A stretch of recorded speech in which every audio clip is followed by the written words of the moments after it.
بشيرا ونذيرا وداعيا إلى الله بإذنه وسراجا منيرا.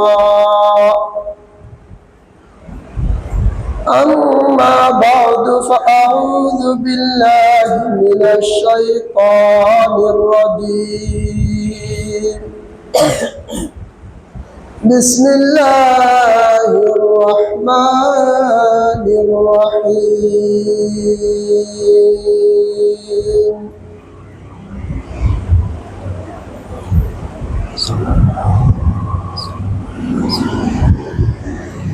قد أفلح المؤمنون الذين هم في صلاتهم خاشعون والذين هم عن اللغو معرضون والذين هم للزكاة فاعلون والذين هم لفروجهم حافظون إلا على أزواجهم أو ما ملكت أيمانهم فإنهم غير ملومين. فمن ابتغى وراء ذلك فأولئك هم العادون. والذين هم لأماناتهم وعهدهم راعون والذين هم على صلاتهم يحافظون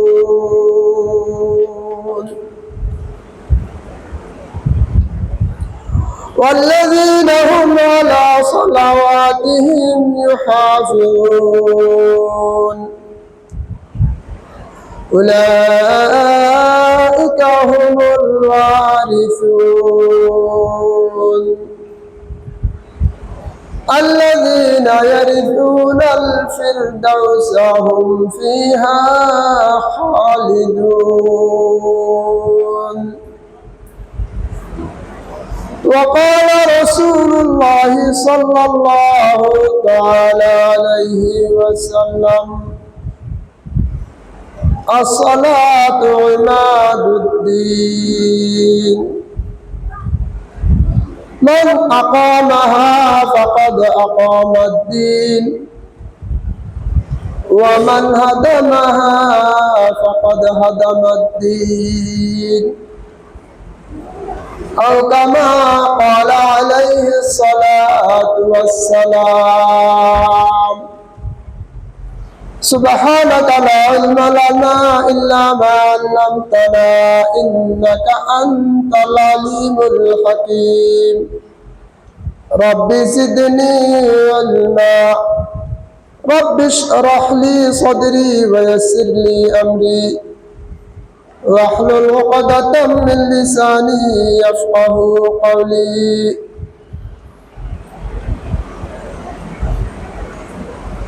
উপস্থিত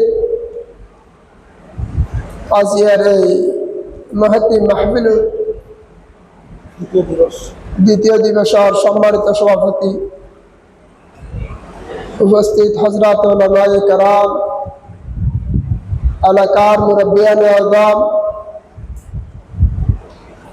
ও দিন দরদি উপস্থিত মুহতারাম দরানা আযম ও সরদার আদালত মাহবুবুল আল্লাহ পাক রব্বুল ইজ্জতের অনেক শুকরিয়া। আল্লাহ পাক রব্বুল ইজ্জতে তারা কিছু গুনাহগার বান্দারে রহম করি, করম করি, দয়া করি, মায়া করি আজিয়ে রবিউল আউয়াল মাসের 2 তারিখ বাদে মাগরিব আল্লাহর ঘর মসজিদুল নবী বই মসজিদুল বইরে দিনী আলোচনা করিবেল্লাই শুনিবেল্লাই তৌফিক দান করছে আল্লাহ পাক রব্বুল আলামিন। এহতাল্লাই আরা ব্যাক কুনে শুকর আদায় করি আলহামদুলিল্লাহ। আজিয়াল দিকি রবিউল আউয়াল মাসের 2 তারিখ।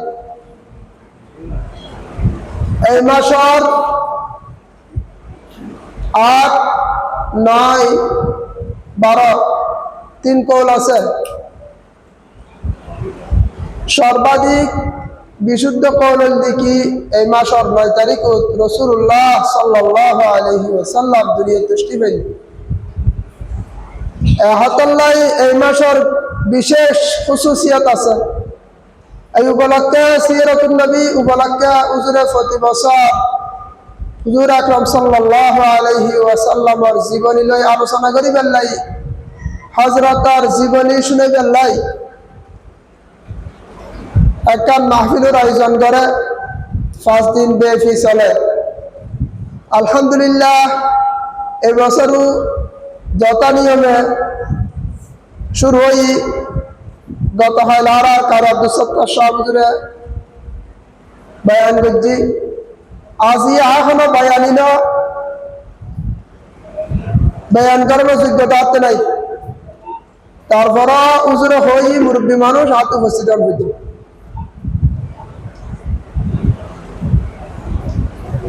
570 ঈসাই সন দুনিয়ার অবস্থা অত্যন্ত নাজুক খারাপ আছিল। পুরো জাহালতের অন্ধকারে দুনিয়া ভরে গিয়ে গুই হালকা বিষয়ে আরবিয়া একজন আরেকজনের যুদ্ধ লিপ্ত যেতে দিশাহারা আছে। যদিও হলে কি আল্লাহ তাআলা মেইফাদি দেয় তারা বড় লাঞ্ছনা অপমানের কারণ মনে করতো। জিন্দা মেইফারা কি করে ফেলত দর্গ কবরের মধ্যে দিত। এরকম যত রকমের নিকৃষ্ট অপরাধ আছিল এমন কোনো অপরাধ নাই যে মধ্যে তারা নজরায়। হালকা বিষয়ে যুদ্ধ বছরকে বছর যুগকে যুগ চালতে এমন অবস্থায় আল্লাহ পাক মানুষের সহি রাস্তা দেখাবেন নাই। বন্দার যে সময় মধ্যে নিজের পরওয়ারদিগার নিজের রব নিজের খালাক মালিকাতুন সম্পর্ক ছিন্ন গিয়ে এই সম্পর্ক পুনঃপ্রতিষ্ঠা করিবেন না বলিয়া রে বন্দারে আল্লাহ রাস্তা দেখাবেন না বলিয়া রে রাসূলুল্লাহ সাল্লাল্লাহু আলাইহি ওয়াসাল্লামের বলে।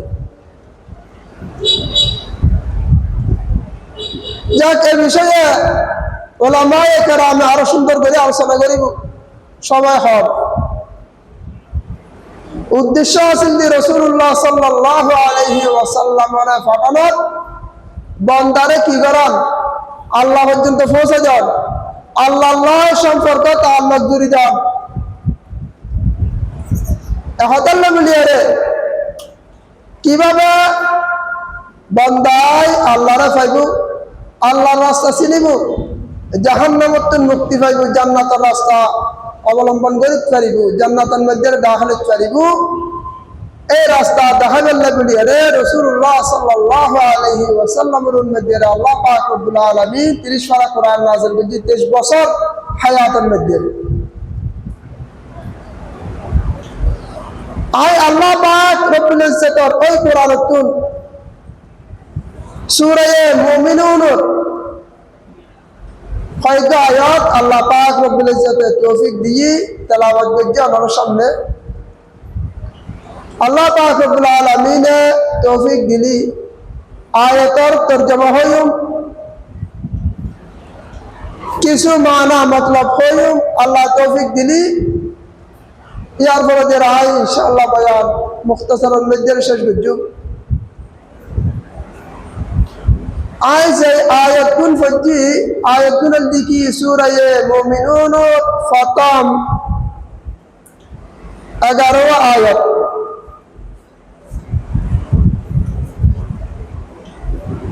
এই আয়াতের সম্পর্কে হযরত ওমর রাদিয়াল্লাহু তাআলা আনহু বর্ণনা করে রাসূলুল্লাহ সাল্লাল্লাহু আলাইহি ওয়াসাল্লাম যখন হযরতের কাছে ওহী নাযিল হইতো মৌমাছি মধুফুক জুনারা হল এই মধুফুকের আওয়াজের মতন কিছু আওয়াজ হযরতের আশেপাশে যারা আছে তারা শুনতে পাইত।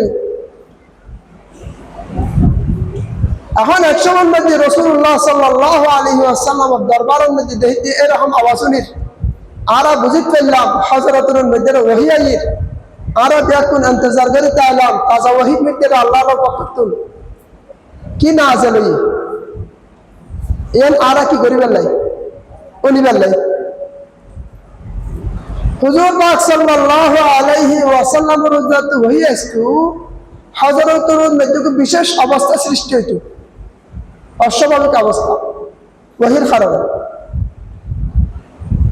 এভাবে এক সময়ের মধ্যে আরো ইন্তজারত আছে রাসূল সাল্লাল্লাহু আলাইহি ওয়াসাল্লামের মধ্যে ওহী আইনুর যে অবস্থা সৃষ্টি হইত অবস্থা বিশেষ হই হুজুর পাক সাল্লাল্লাহু আলাইহি ওয়াসাল্লাম শেষানোর পরে কেবল অভিমুখী হয়ে রে বসি বইয়ের প্রথমে আল্লাহর কাছে দোয়া করছি আল্লাহুম্মা জিদনা ওয়ালা তানকুসনা ওয়া আকরিমনা ওয়ালা তুহিন্না ওয়া আ'তিনা ওয়ালা তাহরিমনা ওয়া আফিরনা ওয়ালা তু'সির আলাইনা ওয়ারদ আন্না ওয়া আরদিনা। কি দোয়া করছি? হে আল্লাহ পাক রব্বুল ইজ্জত আরো রহমানের দুন আরো বৃদ্ধি করে দিবেন, আনার রহমত আনার দয়া আনার ফজল আরো কি করে দিবেন বাড়াই দিবেন রহমানের দুন। ওয়া আকরিমনা ওয়ালা তুহিন্না আর আরো সম্মানী বানাবেন, লাঞ্ছনার মধ্যে না ফেলে যান, লাঞ্ছিত না করিবেন। ওয়া আ'তিনা ওয়ালা তাহরিমনা আর আরো আনন্দ দিবেন, মাহরুম না করিবেন, বঞ্চিত না করিবেন। ওয়া আফিরনা ওয়ালা তুসির আলাইনা